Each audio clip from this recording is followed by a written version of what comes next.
Hey, so I wanted to walk you through my process of image optimization. So 3,500 pixels is what Showit recommends, which is true if you had a website that had like a full image background. For example, this, you'll need something that's a bit bigger of an image. And then when you upload that to Showit is actually going to automatically resize and optimize your images for you.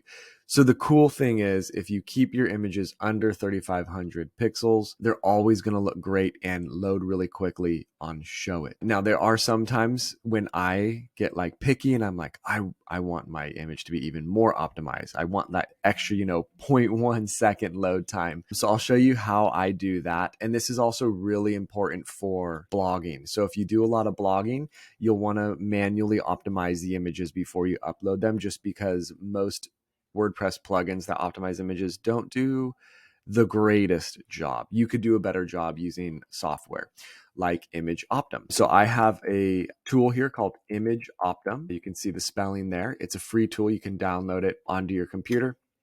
So I'm going to open that up. Now I have an image here that I downloaded from Unsplash. Let's go to Get Info and I'll show you. This image here is, the dimensions are here. And then the size, here we go, 5.4 megabytes. So it's quite big. It's a very large image. You wouldn't want to upload this onto your blog. I typically try to keep everything under 600 kilobytes. So this is like 5,000 kilobytes right here. So I'm trying to keep it under 600. So we need to decrease this significantly. So I'll show you how I do that. I'm going to make a copy of this because I want to keep that original one. So here's our number 2. And what I'm going to do is in Image Optim, initially you might have to set these settings up. Go ahead and click on Settings. And then under Quality, go ahead and select Enable Lossy Minification. What this is going to do is it's going to crunch your images down. And I'll show you the before and afters as well. It doesn't actually affect it. So here's our second one. Okay, so I'm going to drag this in here and it's going to optimize it for me here. You can see that it's starting to save and it's done. So we saved 37%. So it looks like it's down to 3 megabytes now. So let's go over here and get info. So 3 megabytes after optimization. However, I still feel like that's too big for a website. You don't want to upload anything really over 1 megabyte, especially if it's just an image. So at this point, we'll have to think, okay, so if this is going on my blog, I'm going to put this one over here. We're going to copy this one again. And here's number 3. So if I want this on my blog, I probably want to resize it. So there's resizing tools like JPEG Mini that can bulk resize images. But if you're just doing a few, I actually prefer to use Preview. So let's open this up in Preview. Again, this is an original 5.4 megabyte image. So let's go to Tools and then Adjust Size.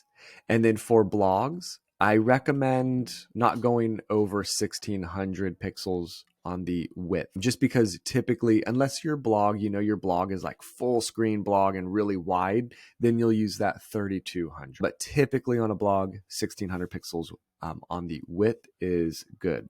So let's do 1600. It's automatically going to adjust the height for me. Let's go and click OK, and then we'll save it and then exit.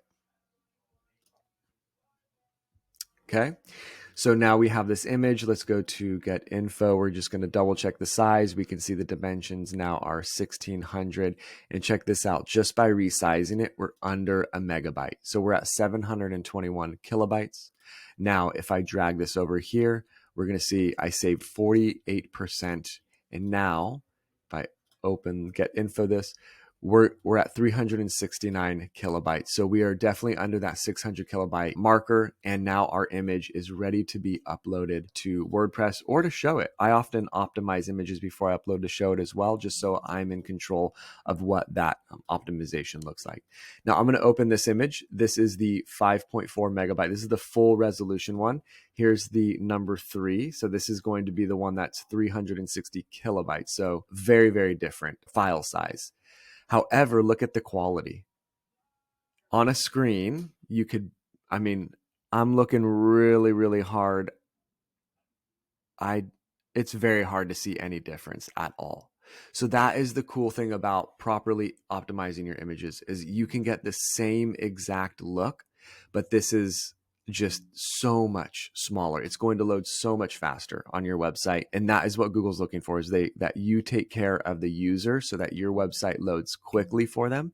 And that when they'll pay attention to that, and they want websites on page one that do this kind of work for their users. If you have any other questions about image optimization, please let me know.